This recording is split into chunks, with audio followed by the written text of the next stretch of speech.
Kyle, admit what you just said. Well, there was such a sport afterwards of watching the Lions not tee off on the officiating. Yeah. Goff, Decker, Campbell, all of them clearly wanted to, but they had a lot of restraint, which I was impressed by. And even Dan Campbell apologizing to the reporter for asking a legitimate question. You could tell the frustration was real. He doesn't like to lose, and I cannot imagine in the nature. There was a pool report out there. You know, they get to talk to the official. Reaction, though, when you guys watch it in real time. I know we were all texting about it, Peter, and how this whole thing unfolded. You've got, as with TV presenters right now, we've got a balance here. Do you want to go viral, and do I want to just torch the officials and say the NFL is a major officiating problem? The easiest way to get 10,000 likes on X or on Instagram is to come on right now and say, Brad Allen should be fired, and the NFL officials are terrible, and we've got a problem with the game. It's easy. That's cake. Everyone's going to do that today. Go, enjoy it. Let's talk rationally what happened here. I spoke to Dean Blandino for a while yesterday at the Fox set, and there's a little deception here from the Lions. They send 3 different guys to the official who makes the mistake, and he hasn't admitted to it. He should probably admit to it. He makes the mistake and says 70 is eligible. However, 68 is the one who declared eligible. What does that mean? Again, we're in the minutia of rules. I hate that a 2 seed in the playoffs is going to be decided by something so arcane and so mundane as this, deep in the weeds. But if the Lions went through it pregame, that's awesome. If the Lions did everything they could, that's awesome. The play was perfect. There is mutual blame here. The blame is on the official, Brad Allen. I think he's got to take his time, look, make it acknowledged, say who is declaring, who is ineligible. There's 3 of you guys coming at me. Who is it? And then saying 68 is the eligible player. But look at this. There's 3 guys. This is to trick the Cowboys a little bit, I think. The Lions sent 3 different guys to the ref. Why is 70 sprinting at the official? There's no reason for 70 to be sprinting at the official. You sprint at the official, you do this if you're going on. So blame is not the right word, but obviously the officiating, I think they had a gaffe here, and we can torch them if we want. But I also think there's a bit of gamesmanship here by the Lions, and you roll the dice a little bit when you do gamesmanship. And when you send 3 guys to the official, there you leave room for an error. An error occurred. Lions fans, you have every right to be outraged this morning. Cowboys fans, you get the win, but I think even Cowboys fans this morning say, well, we beat them, but that was kind of one of those weird deals. I think that the league has to look at all this stuff. I don't think the officiating deserves no blame. Obviously, there's no blame, but I do think the Lions sending 3 different guys at the official led to a potential of confusion, which is what we got, and this is where we're at. And see, I want to give credit to the Lions and Ben Johnson for sending 3 guys at the official, because that's the point of the play. If you don't do that and you just run a guy on and everybody says, all right, 68 is eligible, then there's no trickery, there's no design to that play. You're throwing the ball back to your offensive tackle. So in this game, Dan Skipper, number 70, he reports as their extra offensive lineman when they want to run the ball and put a heavy guy in. So all game, he's going in. He's saying to the official, 70 reporting eligible. So he comes sprinting. So for the Cowboys, you take it for granted. All right, here comes Dan Skipper again, and he's the eligible guy. And that's why Taylor Decker walks right into the front of the official, and he's wiping his jersey. Dan Skipper never did that. Didn't wipe his jersey. He just runs on, and then he lines up. I give credit to the Lions, and when you hear Dan Campbell in his postgame, he is so frustrated because when you design a play like this, you have people on your staff that know the rules in and out, and you go over this play, and you explain it, and you break it down to the players, and you tell them why they are doing it the way they're doing it. Then before the game, you go to the officials, and you say, we have a play.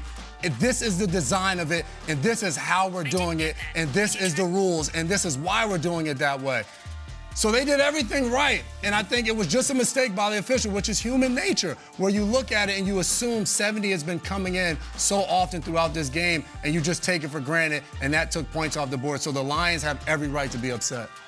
That play was a masterpiece. They designed it. They practiced it, they performed it, it was perfect, and it was taken from them. We've had a couple days now to listen to this, so we know what the takes are out there. I want to respond to some of the takes about this play. So the Lions, as we just pointed out, didn't just run a cool play. There was subterfuge involved, there was deceit, and there's this take about they were too slick with it. They tried to fool the Cowboys, and they ended up fooling the officials. That's BS. This is the era of slick. You do the slickest thing you can, the smoothest, most creative thing you can, and that's why you go and see, we're going to do this, and it's going to be Decker. I know you're going to think it's 70, but it's going to be Decker. Are you listening to me? Listen to me. Take number 2. 70, Skipper, had been reporting eligible all game, so the official assumed it was him. Don't assume. I don't care if he's reporting eligible every play of every game all season. You don't assume. You have to make sure. That's your job. Be thorough. Yes. You can't assume because he's running. He's running to fool the Cowboys, dummy. Pay attention to what's actually being said. Take number 3. Once they heard that the officials announced 70 as being eligible, the Lions should have done something and said, no, it's not 70. No, stop. First of all, the train had left the station at that point. They're lining up. They have no timeouts left. It's the biggest play of the game. They're nervous. They're ready. They can't run over and say, wait a second. Also, the Cowboys, pay attention. It's not 70. It's 68, but don't tell anybody. Terrible. I'm fine with missed calls. I don't mind missed calls. How do you not call holding on that? Block in the back. There's 22 guys in the field. It happens. This was not a missed call. This was a blown assignment. It's no different than a lineman missing a block or a safety missing a receiver or you or me messing up and not turning in a report. It was not a missed call. You were on it. You didn't execute either out of incompetence or stress. You were in the moment and blew the assignment. That's what bothers me. You know what people say when you assume things, that you're making ass out of you and me. Fool out of yourself. Yeah. Exactly. What I didn't appreciate either about even rewind it 10 seconds is that Jared Goff pulls 68 out of his own huddle and sends him towards the official. So the official can't even argue that was the intention from the get-go, from 10 seconds prior to this interaction. Brad Allen, when you watch that tape again, the clock is stopped. There is no rush. Why are you walking away from these 3 players who are approaching you with a clear intention to portray information to you, to convey information to you? Brad Allen's like, yeah, I got it. It's lazy. It's lazy interaction with the players that are.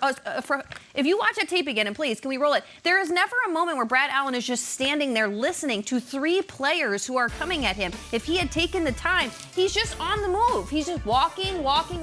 He can't even get, even if 70 was coming to report to him, he's just assuming that because 70 had already checked in as eligible, that he was doing it. Stop your feet. The clock is stopped. Listen to the interaction, an interaction that you had been forewarned about before the game, and do your job. Why are you in such a rush? There's no play clock. There's no nothing. I think what Kyle's hitting, that's great reaction. Obviously, all of us are visceral about this. This wasn't a subjective call. This wasn't I think the pass interference. I think he was passing interference. This was procedural. Yeah. What kills me is the shot of Campbell on the sideline saying, I told you. I told you that. Like, he told him. Picture him before the game going through this, and 68 is going to declare himself eligible. And then Allen just forgetting that. It's a lot going on. But it's no different than a fan that watches a game and you see a receiver wide open, nobody's covering them. And you're just like, how could it be? It's different if somebody gets mossed, a player makes a great play. To your point, Kyle, when you're watching, there's nobody covering them. You're just like, you blew your assignment, and that's the tough thing. Skipper nailed his part. I know. Run out there like you do every time, stay in character, but then you see Skipper on the sideline, he says, I didn't say a bleeping word. So never you ran out, this. Never did this, never said eligible.